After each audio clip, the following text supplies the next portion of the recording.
Şerife'nin örgü dünyasına hoş geldiniz. Bugün 3 parçalı olarak örülen, alt kısmı bol, üst kısmı bedeni saran bir bebek yeleği göstermek istiyorum sizlere. Yeleğimin ölçüleri 1,5-2 yaşa kadar uygun olacaktır. Bugün biraz yapması zor olmasına rağmen hem çok muntazam durduğu için hem de değişik bir yaka modeli olduğu için çift yaka başlangıç kısmıyla birlikte bitişine kadar her detayını vereceğim bir yelek modeli. 3,5 numara şiş kullandım. 2 adet ipim gitti.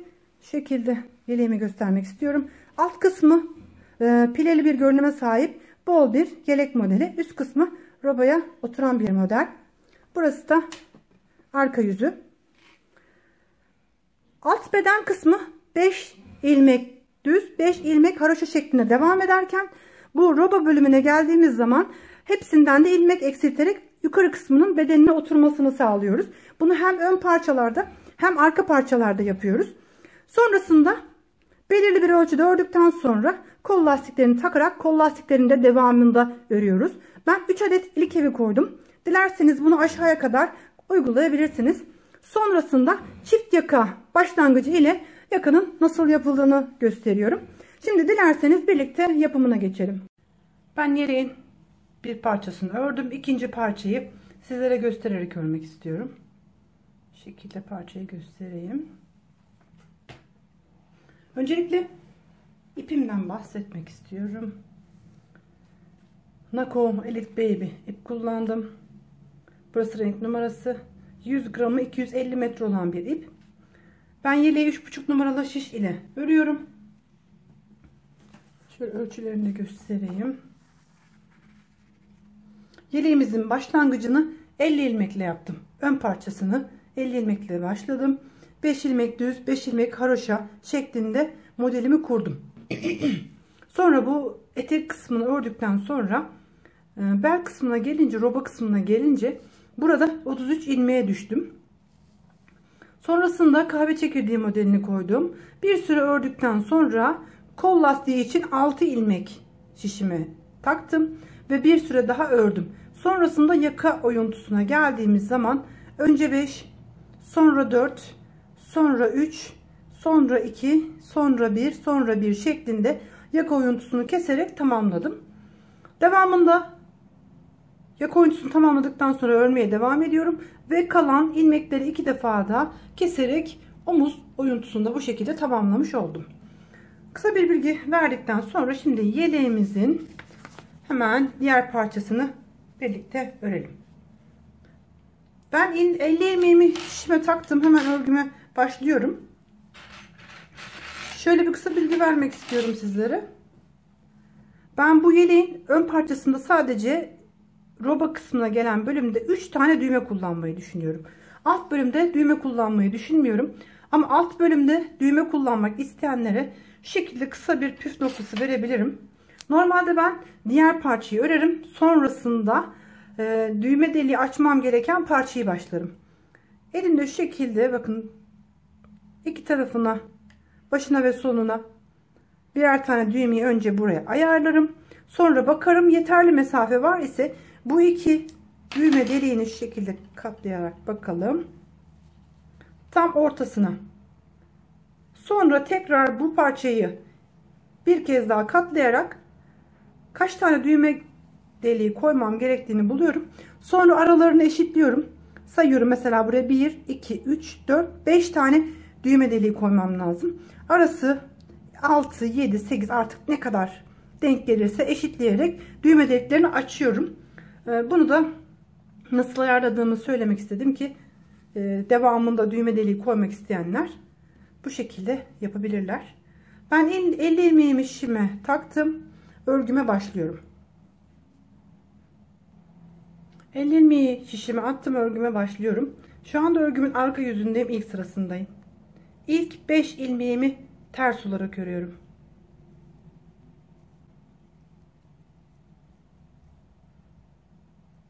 Bu arada şu anda 3 numaralı şiş kullanıyorum. Merak edenler için söylüyorum.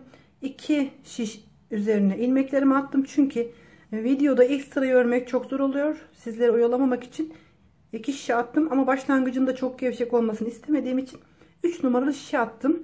Çünkü dediğim gibi videoda anlatımı çok zor oluyor tek şişe ilmek atınca. 5 ilmeğimi ters ördüm. Sonraki 5 ilmeğimi ben şu şekilde üstten dolayarak düz ördüm. Bu şekilde örünce bakın şu kenar, haroşanın kenar kısmı çok düzgün duruyor. Bu yüzden haroşaları bu defa bu şekilde örmeyi tercih ettim. 2 3 4 ve 5 ilmek. Sonraki 5 ilmeği tekrar ters örüyorum.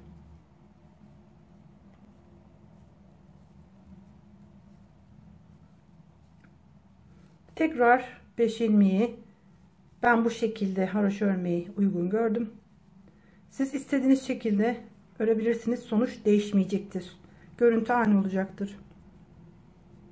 Konuşunca sayıyı şaşırdım. 2 4 5 2 4 5 2 4 5. Evet, tekrar bir ilmek daha örüyorum. 1 2 3 4 ve 5. Sonraki 5 ilmeği haroşa olarak koyuyorum.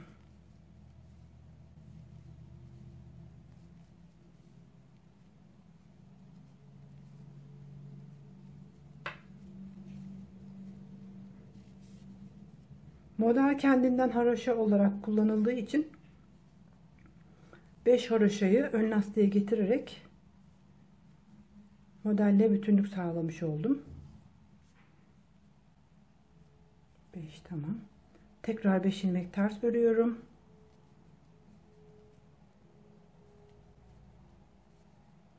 Kalan 5 ilmeğimi düz örerek arka yüzden modelimi kurmuş oldum.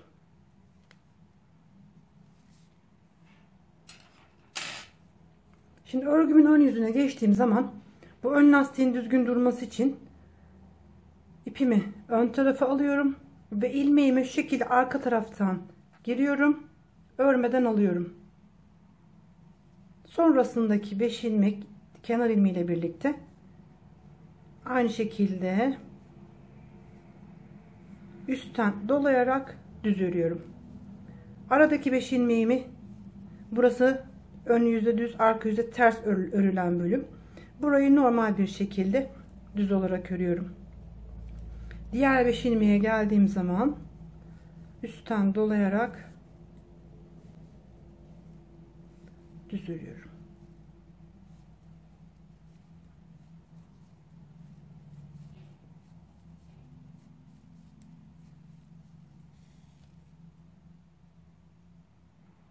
Örgümün arkasını çeviriyorum. Tekrar ters ilmeklerimi ters olarak örüyorum. Haroşa olan bölüme geldiğim zaman üstten dolayarak alıyorum. Beşerli gruplar halinde örgümüz bitene kadar bu şekilde örmeye, yani bitene kadar derken bu kesme bölümüne gelinceye kadar bu şekilde örmeye devam ediyoruz. Tekrar örgümün ön yüzündeyim. Tekrar göstermek istiyorum başlangıç kenar kısmını. İpimi ön tarafa alıyorum.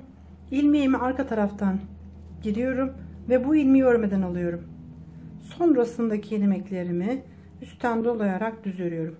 Burası ön lastik için ayırdığım bölüm oluyor aynı zamanda. Sonraki 5 ilmeğimi düz örüyorum. 5 ilmek düz, 5 ilmeği de üstten dolayarak tekrar düz örüyorum.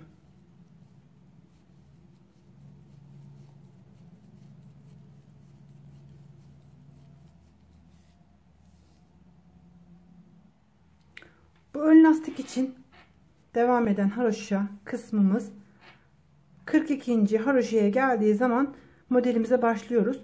Ben buraya gelinceye kadar alt beden bölümünü örmeye devam ediyorum. Ben alt beden bölümünü tamamladım. Şu şekilde size ölçü vereyim. 20 santim oluncaya kadar alt bedeni ördüm. Şimdi örgümün ön yüzünden örgümü tamamladım.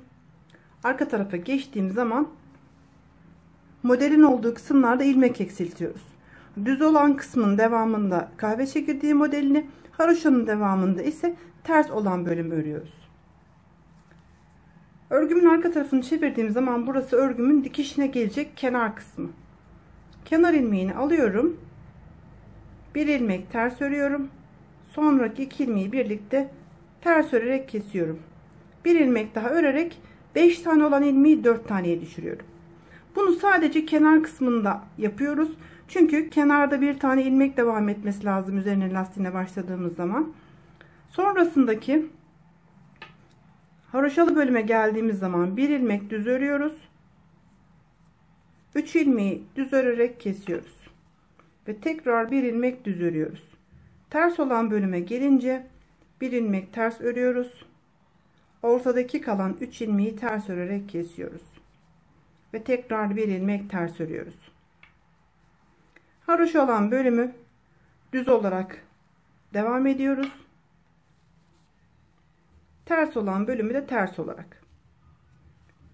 Bir ilmek örüyoruz ve ortadaki 3 ilmeği keserek teke düşürüyoruz. Ve kalan ilmeği de ters örerek ilmekleri beşerli gruplardan üçerli gruplar haline getirmiş oluyoruz. Böylece yeleğimizin alt bedeni geniş, üst bedeni daha küçük olacak.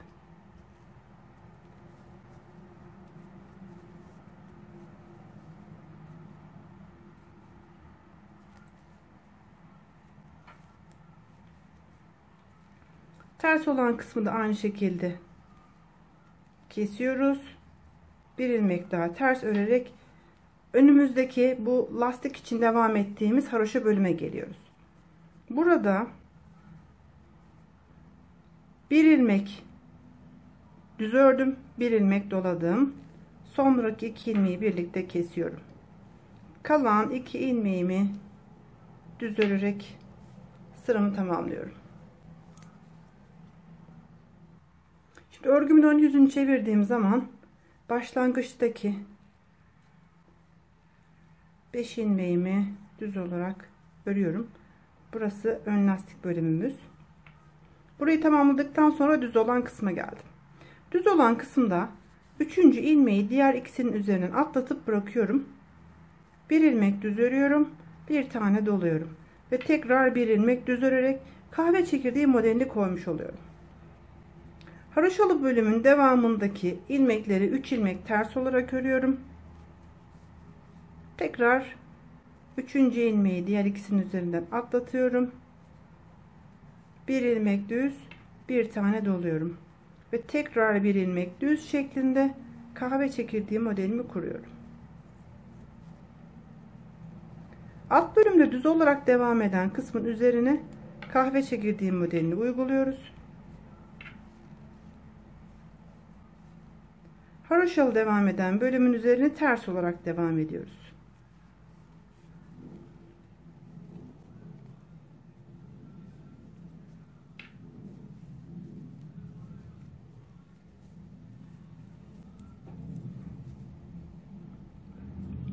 Aynı şekilde 3. ilmeği diğer ikisinin üzerinden atlatıyoruz.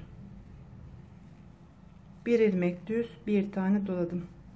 Bir ilmek düz örüyorum. Burada bir tane ters örerek sıramı tamamlıyorum. Örgümün arka tarafına geçtiğim zaman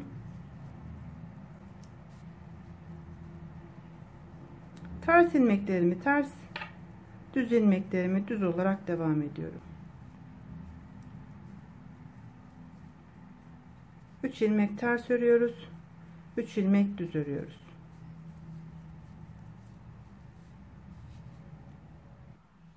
Tekrar örgümün ön yüzündeyim. Başlangıçtaki lastik olan bölümü ilmeklerimi aynı şekilde çevirerek haroşa örüyorum. Bu sırada herhangi bir işlem yapmıyorum. Kahve çekirdeği uyguladığım 3 ilmeğimi düz örüyorum. Aradaki 3 ilmeğimi ters örüyorum.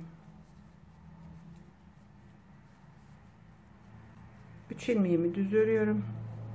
3 ilmeğimi ters örüyorum. Bu şekilde örerek sıramı tamamlıyorum. Örgümün arka tarafına geçtiğim zaman ilmeklerimi tekrar aynı şekilde örüyorum. 3 ilmek ters örüyorum. 3 ilmek düz örüyorum.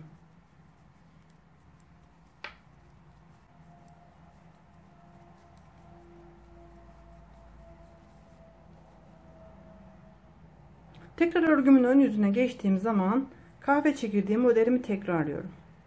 Önce başlangıçtaki 5 ilmeğimi haroşa olarak örüyorum. Düz ilmeklerime geldiğim zaman 3. düz ilmeğimi diğer ikisinin üzerinden atlatıp bırakıyorum.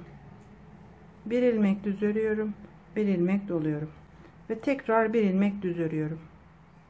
Aradaki 3 ilmeğimi ters örüyorum ve düz ilmeğime gelince 3. ilmeği diğer ikisinin üzerinden atlatıp bırakıyorum. Bir ilmek düz örüyorum, bir ilmek doluyorum ve tekrar bir ilmek düz örerek bu şekilde kahve çekirdeği modelimi tekrarlıyorum. Ben koltuk artımı yaptığım yere geldim. Başlangıçtan itibaren kahve çekirdeği modelini 1 2 3 4 5 6 tane yaptığımız zaman 6. kahve çekirdeğinde kol lastiği için 6 tane ilmek artırıyoruz. Ben şu anda 1 2 3 4 5 6. yaptım. Bu sırada 6. kahve çekirdeğini koyarak geldim. Burası yan dikişin olduğu bölüm. Buraya şimdi 6 tane yeni ilmek takıyorum. 2 3 4 5 6. Örgümü çeviriyorum. Bu 6 ilmeğin olduğu yeri haroşa olarak örmeye devam ediyorum. Sonrasında modelimi uygulayarak yaka kesintisine gelinceye kadar devam ediyorum.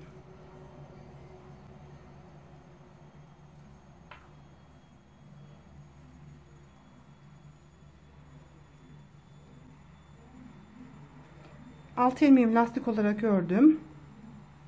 Sonrasında modelimi uygulayarak örgüme devam ediyorum. Örgüme devam ederek geldim. Burası ön lastik için ayırdığım bölüm. İlk koyduğum delikten itibaren 10 sıra haroşamı ördüm. Arka tarafta aynı şekilde ilk ilmeğimi örüyorum. Bir ilmek doluyorum ve bir ilmek kesiyorum. Ve kalan 2 ilmeğimi düz örerek böylece düğme deliğimi de koymuş oluyorum. Bu şekilde beden kısmına 2 tane düğme deliği koydum. Üçüncüyü yakaya takacağım ilmeğe koymayı düşünüyorum. Bu yüzden şöyle göstereyim. Bu bölümü ikiye bölerek bir tane başlangıcında bir tane ortasına düğme deliği koydum. Üçüncüyü yaka için ördüğüm ilmeklere koymayı düşünüyorum. Şimdi sonrasında yaka kesintisine gelene kadar 1 2 3 4 5 6 7 8 9 10 tane kahve çekirdeği modeli örmemiz lazım. 10'uncuyu koyduktan sonra yaka oyuntusuna başlıyoruz. 1 2 3 4 5 6 7 8 9 10 taneye tamamladım kahve çekirdeği modelini. Şimdi yaka oyuntusunu yapma gereken yere geldim. Şu şekilde vereyim. Yaklaşık 30 santim 30-30,5 santim kadar ördüm ve yaka oyuntusuna geldim. Şimdi örgümün ön yüzündeyim. Burası ön lastik için ayırdığım bölüm. Buradan ilk 5 ilmeğimi kesiyorum. 1 2 3 4 5. Diğer kalan bölümü modelimi uygulayarak örmeye devam ediyorum. Arka taraftan da örerek geldim. Tekrar ön yüzdeyim. Bu defa 4 ilmek kesiyorum. 2 3 4. Sonrasında modelimi uygulayarak sıramı tamamlıyorum. Tekrar ön taraftayım ve bu defa 3 ilmek kesiyorum. 1 2 3. Sonrasında modelimi uygulayarak sıramı tamamlıyorum. Tekrar örgümün ön yüzündeyim. Bu defa 2 ilmek kesiyorum. Sonrasında modelimi uygulayarak sıramı tamamlıyorum.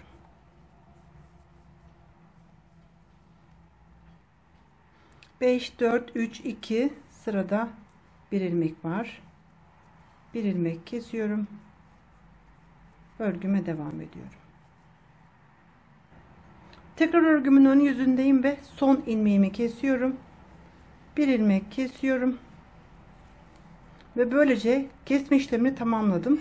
Sonrasında herhangi bir kesme işlemi yapmadan örgüme devam ediyorum. Ben yeleğimi tamamladım. Başlangıçtan itibaren 1, 2, 3, 4, 5, 6, 7, 8, 9, 10, 11, 12, 13, 14, 15, 16 tane kahve çekirdeği modelini ördüm.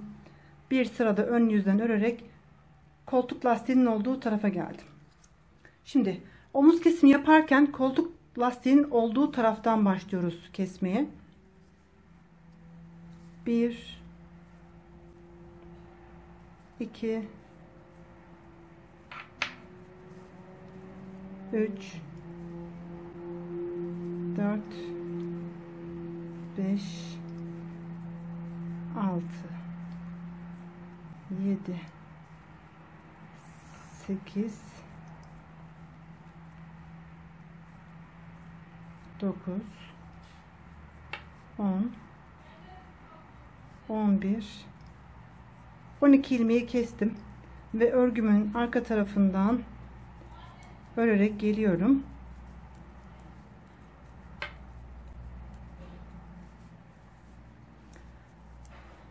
Örgülerde kesime başlarken daima omuz tarafından, kol lastiğinin olduğu taraftan keserek başlamalısınız. Önce ilk oradan kesmelisiniz. Ön yüzden tekrar örerek devam ediyorum.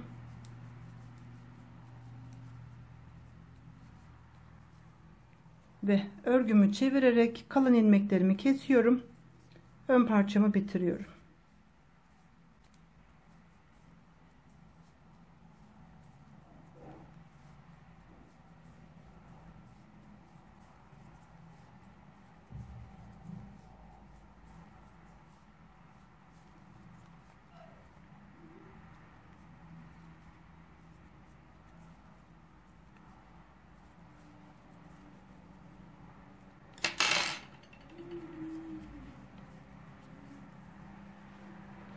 Bu şekilde ön parçayı tamamlamış olduk.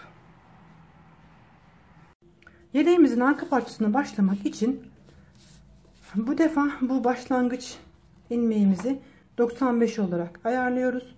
Aynı şekilde 5 düz 5 haroşa olarak modelimizi kuruyoruz ve roba kısmına geldiğimiz zaman ilmek eksilterek 59 ilmeğe düşüyoruz. Sonrasında 6'şar ilmek kenarlardan bu lastik için ilmek artırıyoruz ve 71 ilmek olarak omuz kısmını örüyoruz.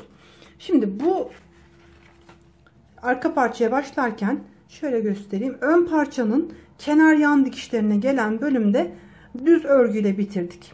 Bu yüzden arka parçaya başlarken haroşa ile başlıyoruz.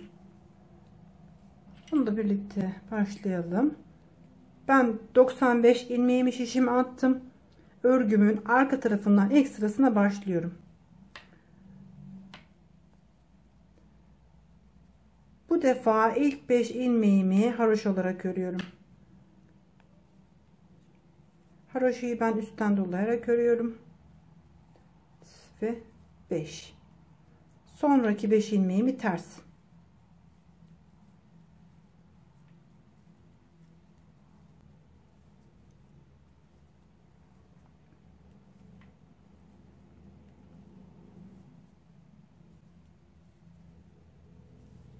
Tekrar 5 ilmeğimi haroşa olarak ördüm. 5 ilmeğimi ters şeklinde devam ediyorum.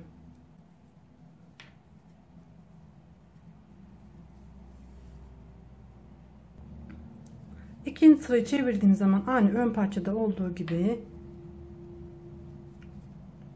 haroşa olan bölümleri üstten dolayarak örüyorum.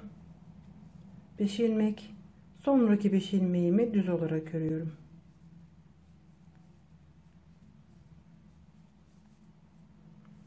Aynı ön bedende olduğu gibi bu şekilde eksiltme yerine gelinceye kadar örmeye devam ediyorum. Arka parçayı ön parçayla aynı uzunlukta ördüm. Şu anda bu gördüğünüz kahve çekirdeği modelinin uygulandığı bölüme geldim. Düz olan bölümlerin devamında kahve çekirdeği modelini, haroşa olan bölümlerin devamında ise ters olarak devam ediyoruz. Örgümüzün ön yüzünden örüyoruz. Arka yüzde eksiltme yapmamız gerekiyor. Aynı şekilde 42. haroşaya geldim. Bu yandaki haroşa sırasını saydığım zaman örgümün arka yüzündeyim. Burada hemen eksiltme yapıyoruz. Kenar ilmeğini aldım. Ortadaki 3 ilmeğimi düz örerek kesiyorum. Bir ilmek daha düz örüyorum. Haroşa olan bölümü böyle örüyoruz. Ters olan bölüme ise bir tane ilmek ters örüyoruz. Ortadaki bulunan 3 ilmeği birlikte kesiyoruz. Ve son ilmeği de ters örüyoruz. Bu şekilde sıra boyunca ilmeklerimizi eksilterek örmemiz gerekiyor.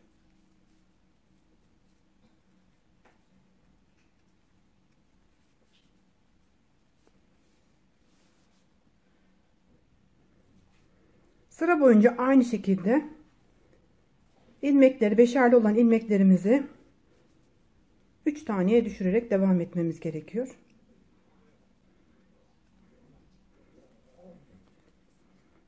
Son 5 ilmeğime geldim. İki kenardaki birer tane ilmekleri örüyoruz. Tam ortadaki kalan ilmekleri ise bu şekilde kesiyoruz. Sıra boyunca ilmeklerimizi eksilterek arka yüzden ön hazırlığımızı yaptık. Şu anda örgümüzün ön yüzündeyiz. Bu kısım haroşa olan kısım artık bundan sonra ters olarak devam edecek. 3 ilmek ters ördük. Düz olan ilmeklere gelince sondaki ilmeği diğer ikisinin üzerinden atlatıp bırakıyoruz. Bir ilmek düz örüyoruz. Bir tane dolayarak bir ilmek daha düz örüyoruz. Düz olan kısımlara bu modeli uyguluyoruz. Aradaki 3 tane olan ilmeğimizi ters olarak devam ediyoruz.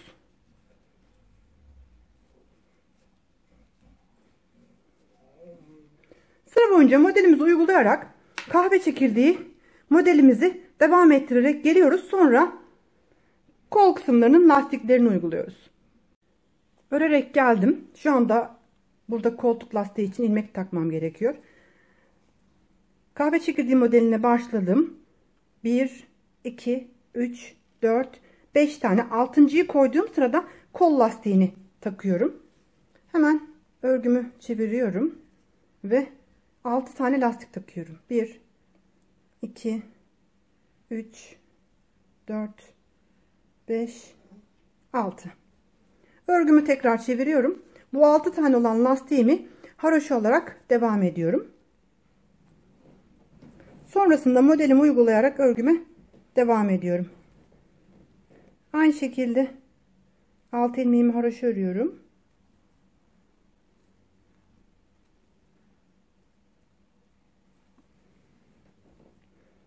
İki, 4, 5 ve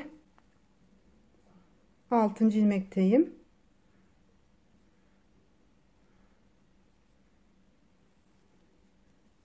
Sonrasında modelimi uygulamaya devam ediyorum.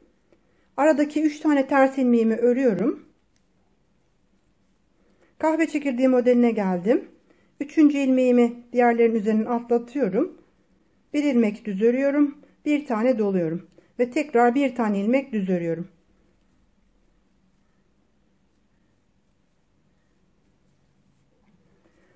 Bir, 2, 3, 4, 5, 6. modeli kurarken örgünün başlangıcında 6 adet lastik için ilmek takıyoruz. Örgünün sonuna kadar örerek geliyoruz ve örgünün sonunda tekrar diğer kol için ilmek takıyoruz. Modelimi uygulayarak sıra sonuna kadar ördüm. Diğer kol için hemen tekrar 6 ilmek takıyorum. 2, 3, 4, 5 ve 6. Örgümü çeviriyorum arka yüzde. Bu kısmı haroşa olarak örüyorum. Kol lastiklerini haroşa olarak devam ediyorum. Beden bölümünde modelimi uygulayarak örgümü bu şekilde devam ettiriyorum. 2, 4, 6. Diğer bölümleri aynen 3 düz 3 ters şeklinde örmeye devam ediyorum. Kol lastiklerini koyduk. Bundan sonrasında örgümüzü devam ettirerek yaka oyuntusuna kadar devam ediyoruz. Ben kol lastiğinden sonra örerek devam ettim. Şimdi ense oyuntusuna geldim. Şu şekilde kahve çekirdeği modellerini sayıyorum. 1, 2, 3, 4, 5, 6, 7, 8, 9, 10, 11, 12, 13, 14, 15 tane olmuş. 15 taneyi koyduktan sonra bir sıra boşluk verdiğimiz sıradayız. Şu anda ön yüzdeyiz. Bir önceki sırada 15.yi koyduk. Şimdi bu ense oyuntusu için öncelikle ön parçasındaki ayırdığım kol parçasını her iki tarafta da ayırmam gerekiyor. Ön parça için 24 ilmeğimi kol kesintisinde kullanmıştım. Aynı şekilde 24 ilmeği sağ tarafta, 24 ilmeği sol tarafta kullanıyorum. Ortadaki kalan 21 ilmeği yaka kesimi, arka ense kesiminde kullanıyorum. Bunun için şöyle sayalım. 2, 4, 6, 8, 10, 12, 14, 16, 18, 20, 22, 24. Burası bu omuz kesimi için ayırdığım bölüm 24. 3 tane daha örüyorum. 25, 26, 27. 27 tane ördükten sonra 1, 2, 3, 4, 5, 6, 7, 8, 9, 10, 11, 12, 13, 14, 15. 15 tane kestim. Bu tarafı sayalım. 2, 4, 6, 8, 10, 12, 14, 16, 18, 20, 22, 24, 26, 27 tane de burada kaldı. 27 ilmek sağ tarafta, 27 ilmek sol tarafta var. Burada ortadaki ilmekleri kestikten sonra iki ayrı parça halinde örmem gerekiyor. Bundan sonrasında modelimi uygulayarak örgümün sonuna kadar örüyorum ve arka taraftan örerek tekrar geri geliyorum.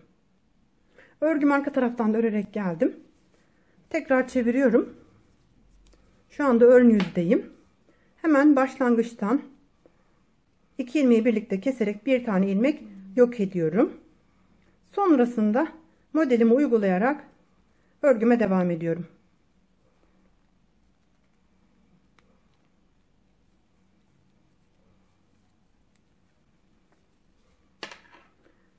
Modelimi uygulayarak devam ediyorum ve arka taraftan örerek tekrar geri geliyorum. Arkadan örerek geldim. Tekrar örgümün ön yüzündeyim. Bir tane daha buradan örgünün başlangıcından ilmek kesiyorum. Ve sıra boyunca modelimi uygulayarak örgümün sonuna kadar devam ediyorum. Sıra sonuna kadar geldim. Burada kahve çekirdeği modelim tam 16 tane oldu. Sıra sonuna geldiğim zaman burada koltuk bölümü var. Hemen omuz kısmının kesimini yapıyorum. 1, 2, 3, 4, 5, 6, 7, 8, 9, 10, 11 ve 12 tane. 12 ilmeğimi kestim ve arka taraftan örgümü örerek devam ediyorum. Örgümün ön yüzünü çevirdiğim zaman burada 2 defa bir kestim. Bir kez daha bir tane ilmek kesiyorum. Burada normalde kahve çekirdeği modelini uygulamam lazım. Ama bu modeli tam dikiş kısmına geldiği için uygulamıyorum. Sıra sonuna kadar 3 ters 3 düz olarak örüyorum.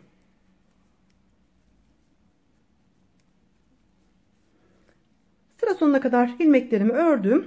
Tekrar arka taraftayım. hemen kalan ilmeklerimi kesiyorum.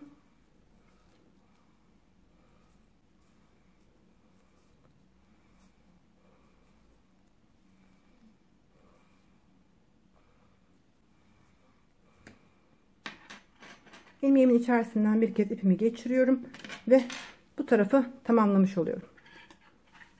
Şimdi ense kesintisini bu tarafını tamamlamış oldum. Şimdi diğer tarafa geçiyorum. Biz bir tarafı tamamladık. Hemen diğer omuz işlemine başlıyoruz. Ön yüzden örerek geldiğimiz ve kesme işlemi yaptığımız için hemen örgümüzü çeviriyoruz ve kaldığımız yerden devam ediyoruz. İlk iki ilmeği birlikte düz örerek kesiyorum. Ve sonrasında modelimi uygulayarak arka yüzden sıra boyunca örgüme devam ediyorum. Ön taraftan modelimizi uygulayarak örerek geldik. Tekrar örgümüzü çevirdiğimiz zaman hemen burada bir ilmek daha kesiyoruz. Ve sıra boyunca ilmeklerimizi örerek devam ediyoruz. Tekrar ön tarafa geldiğimiz zaman hemen omuz kesintisine başlıyoruz. Burası kol lastiğinin olduğu bölüm. Omuz kesintisine daima kol lastiğinin olduğu bölümden başlanır. Hemen 12 ilmeğimi keserek devam ediyorum. Küçük örgülerde omuz kesintisini iki parçaya bölerek ilmekleri yapabilirsiniz. Daha büyük örgülerde bunu 3 parçaya bölerek 3 aşamada kesmeniz gerekiyor. Hatta yetişkinler için bu aşamayı 4'e bile çıkartabilirsiniz. 12 ilmeğimi keserek devam ediyorum. Son ilmeğimi kesiyorum. İlk kesme işlemini tamamladım. Buradan bir ilmek kaçırdım. Onu hemen düzelteyim. Sonrasında kalan ilmekleri sıra boyunca örüyorum. Burası model uygulamadan şu anda devam ettiğim bölüm. Hemen sıra boyunca örgüme devam ediyorum. Burada 2 ilmek kestik. Birer tane ilmekten toplamda 2 ilmek kestik. Örgüyü çevirdiğim zaman sonuncu ve üçüncü ilmeği keserek yaka oyuntusunu tamamlamış oluyorum. Sıra boyunca kalan ilmeklerimi örerek devam ediyorum. Tekrar ön tarafa gelince kalan ilmeklerimi kesiyorum ve eleğimin arka parçasını tamamlamış oluyorum. Keserek bitirdim.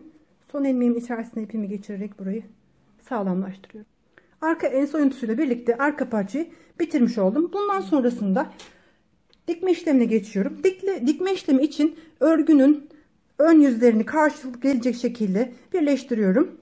Ve makine dikişi yapar gibi önce omuz kısımlarından dikişe başlıyorum. Daha sonrasında kol lastiğinin altından devam ederek yanlardan iki parçayı birleştiriyoruz. Ve aynı şekilde diğer parçayı birleştirerek dikme işlemini sona erdiriyoruz. Yeleğimin omuz kısımlarını makine dikişi şeklinde diktim. Ama bu yan kısımlarını model bütünlüğünü sağlamak için şu şekilde birer tele girerek dikiyorum. Hemen kısaca göstermek istiyorum. Karşılıklı birer tel giriyorum ve dikiyorum. Yan kısımlarını bu şekilde birleştirdim. Çünkü şu şekilde model bütünlüğünü olmasını istediğim için yan kısımlarını bu şekilde dikerek tamamlıyorum. Yeleğimi dikerek birleştirdim. Şimdi yaka kısmına geçiyorum. Yaka kısmında ilk başlangıcı çift lastik olarak öreceğim. Bunun için şöyle bakın, tuttuğum zaman kesme işlemi yaptığım yerlerde iki taraflı ilmeklerim var. İki taraflı bu ilmeklerin önce şu arka tarafındaki kısmından ilmek takarak devam ediyorum. Hemen şuradan ilk birinci ilmeğimden başlıyorum. Burada zorlanırsanız bir tığ yardımı alabilirsiniz.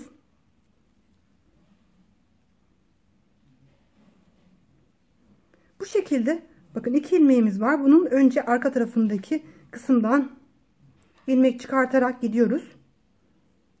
Her ilmekten bir tane çıkartmamız gerekiyor. Böylece yaka kısmı çok toparlamasın. Evet, bu şekilde gördüğünüz gibi her ilmeğin içerisine girerek bir defa ilmek çıkartıyoruz.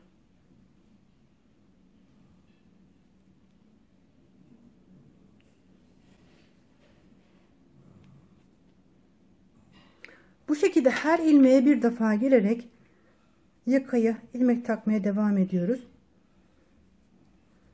Bir tane de şuradan dikişin olduğu yerden ilmek takmak istiyorum. Buradan hatta bir tığ yardımı ile alabiliriz. Şu şekilde hemen buradan da bir tane ilmek takmak istiyorum. Bakın her ilmeğin içerisine bir defa batıyoruz. Yalnız bu ilmeklere batarken şu şekilde arka tarafındaki ilmeğe batmanız gerekiyor. Burada tek püf noktası, yakaya taktığınız ilmek sayısını arka taraftaki taktığınız ilmek sayısı ile ön taraftaki taktığınız ilmek sayısının aynı olması lazım. Sıra boyunca bu şekilde her ilmeğe bir defa batarak yakaya ilmek takmamız gerekiyor. Yaka ilmeklerini taktım. Burası örgümün iç tarafında olacak yaka kısmı. Bu yüzden çevirdiğim zaman iç tarafta olan yaka kısmını örgümün arka yüzünde düz olarak örmem gerekiyor. Sıra boyunca ilmeklerimi düz örerek bu şekilde yaka ilmeklerimi tamamlıyorum. Sıramı düz olarak tamamladım. Şu anda örgümü çeviriyorum. Şu anda bakın ön yüzdeyim. Yakamın önce iç tarafını hazırlıyorum. Bu defa ilmeklerimi bir sırada ters olarak örüyorum. İkinci sırayı örgümün ön yüzünde ters olarak örerek tamamlıyorum. Ön yüzden örgümü ters olarak tamamladım. Tekrar örgümün arka tarafındayım. Bu sırayı da, üçüncü sırayı da düz olarak örüyorum. İlk sırayı örgümün arka tarafında düz, ön yüzünde ikinci sırayı ters ve üçüncü sırayı arka yüzde tekrar düz olarak sıra boyunca örüyorum. İlmeklerimi taktıktan sonra 3 sırayı tamamladım. Şimdi bu tarafını tamamladım. Örgümün çift katını oluşturmak için ön taraftaki bu kalan kısımlardan tekrar ilmek takmam gerekiyor. Burada tek dikkat etmeniz gereken husus, ilk ilmek takmaya bu ön parçadan başlamıştık. İkinci ilmek takma işlemini de aynı taraftan yapmamız gerekiyor. Hemen onu da nasıl yaptığımı göstereyim.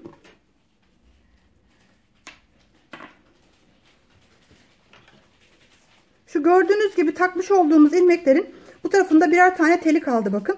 Bu tellere girerek yeni ilmekleri takıyoruz. İlk ilmeğimi geçirmek istiyorum. Hatta şu şekilde ikiye kıvırırsanız daha kolay olacaktır. Hemen yanındakinden ikinci ilmeğimi geçiriyorum. Burada tek dikkat etmeniz gereken, bir önceki taktığınız ilmeğin karşılığına denk gelen yerden ikinci tarafın ilmeğini takmanız gerekiyor. Sayıyı ilk taktığımız yaka ile aynı yapmanız gerekiyor.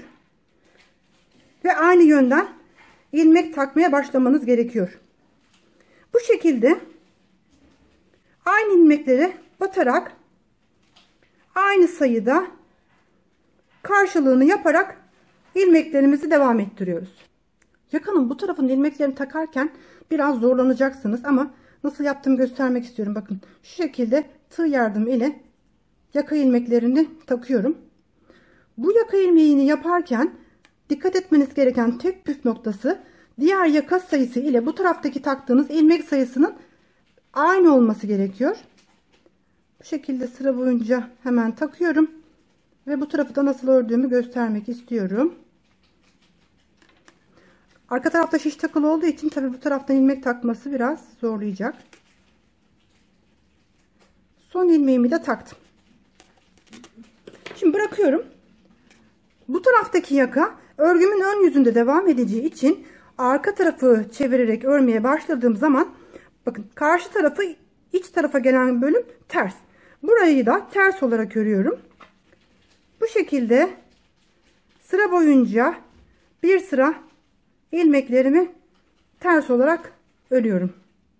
Bir sırayı arka yüzden ters olarak ördüm. Şu anda örgümün ön yüzündeyim ve ikinci sırasındayım. Bu ikinci sırayı da ön yüzden düz olarak örüyorum. Aynı arka parçada yaptığım gibi ön yüzde şu anda düz, arka yüzde ters olacak şekilde 3 sırayı tamamlamam lazım. Şu anda ikinci sırayı örüyorum. Örgümün arka tarafındayım. Üçüncü sırayı ters olarak örüyorum. Ve böylece 3 sırayı tamamlayarak örgünün başına geliyorum. Diğer parçayı da 3 sıraya tamamladım. Bakın şu şekilde göstereyim. İç kısma gelen iki tarafta ters, dış kısma gelen iki tarafta düz olarak örülecek. Aynı sayıda olması gerekiyor. Her iki tarafı da 3 sıra ördükten sonra şimdi bunu birleştiriyoruz. Ben alt başlangıç düz olan kısmını şöyle göstereyim. 3,5 numaralı şiş ile ördüm. 3,5 numaralı şiş ile ördüm. Ama yuvarlak yakası olmasını istediğim için yukarı kısmının, lastik kısmının toparlamasını istiyorum. 3 numaralı şişe geçiyorum. Bu örgüde şu şekilde göstereyim hemen. İlk ön taraftaki örgüden bir tane ilmek içerisine giriyoruz. Sonra arka taraftaki örgüden bir ilmek giriyoruz. İlk ilmeğimi birlikte düz olarak ördüm. İkisini de bıraktım. İkinci ilmeğimi ters olarak örüyorum. Şu ipi araya almak istiyorum.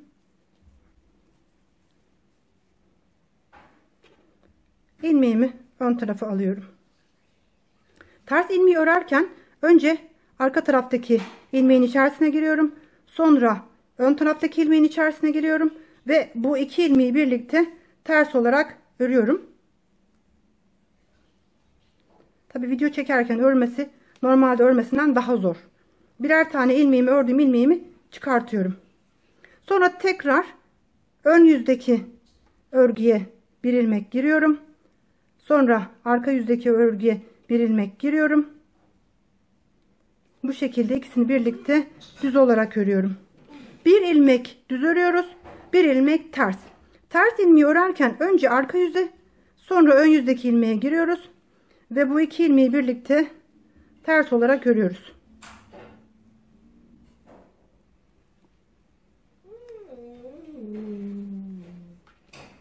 Bu şekilde bu sıra biraz zor olacak ama dediğim gibi bir ters bir düz devam edin.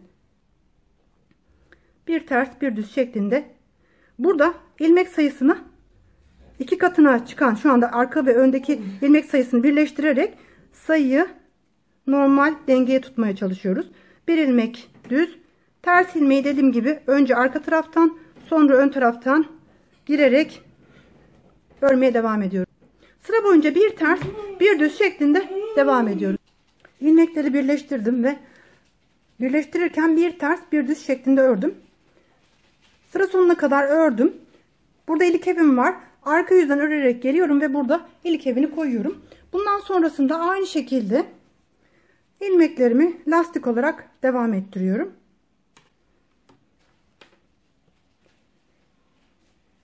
Bir ters, bir düz, bir ters, bir düz şeklinde lastiğimi örmeye devam ediyorum.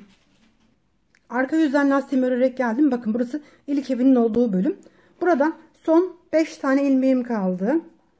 Bu 5 tane ilmeğimi bir ilmek kesiyorum. Sonra bir ilmek daha kesiyorum. Kalan ilmeklerimi aynen oldukları gibi örüyorum. Tekrar ön yüze geçtiğim zaman burada kestiğim ilmeklerin yerini artırıyorum.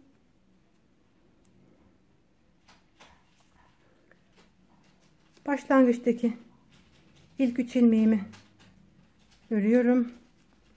Sonrasında kestiğim 2 ilmeğin yerine 2 adet ilmek takıyorum. Böylece ilikevini de koymuş olduk.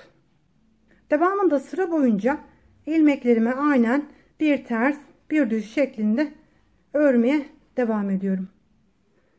Arka yüzden örerek geldim. Bir ters bir düz kısmını da 3 sıraya tamamladım. Ben şu anda örgümün ön yüzüne geçtiğim zaman ilmeklerimi keserek yakayı bitiriyorum. Bu yakanın uzunluğunu istediğiniz kadar yapabilirsiniz. Ama ben yeterli gördüğüm için bu şekilde keserek yaka kısmını bitiriyorum. Ben yeleğin yakasını tamamladım. Düğmelerimi diktim. Şu şekilde göstereyim. Biraz yapması uğraştırıcı bir yaka ama hem çok güzel duruyor hem de değişik bir yaka olmasını istediğim için bugün bu yaka çalışımını sizlere göstermek istedim. Alt kısmı haraşalı olduğu için hafif toparlayan bir yapıya sahip. Çünkü arada düz ilmekler var. Çok hafif bir ütü buharı tutarak elimle düzelttim. Ütüyü ben kesinlikle örgüye yapıştırmıyorum, yani değdirmiyorum. Örgünün tamamen yapısını bozuyor çünkü. Şu şekilde göstermek istiyorum. Oldukça şirin ve hoş bir yelek modeli oldu. Burası da arka yüzü. Tamamı kadraja sığmadığı için şu şekilde göstermek istiyorum. İsterseniz sizlere ölçütlerini de vermek istiyorum. 2 adet tam ip gitti. Biraz daha büyük yapmayı düşünürseniz ona göre 3 adet ip almanız gerekiyor. Şuradan uzunluğunu ölçecek olursak yeleğimizin boyu 40 santimetre. Koltuk altından sonra ölçecek olursak yeleğimiz 26 santimetre. Yaka kesimine kadar olan bölümü ise şu şekilde 31 santimetre. Yeleğimizin üst roba bölümünün eni 21 santimetre, ama bu kısım aralarda ters olduğu için açılan bir yapıya sahip. Ama buranın biraz toparlamasını istiyoruz ki aşağı tarafı eteği pileli bir görünümü olsun istiyoruz. Alt kısmını ölçtüğümüz zaman, şu hatta bitiş kısmını ölçelim. Oldukça geniş bir etek kısmı var. 43 santimetre. Yapmayı düşünen herkese kolay gelsin.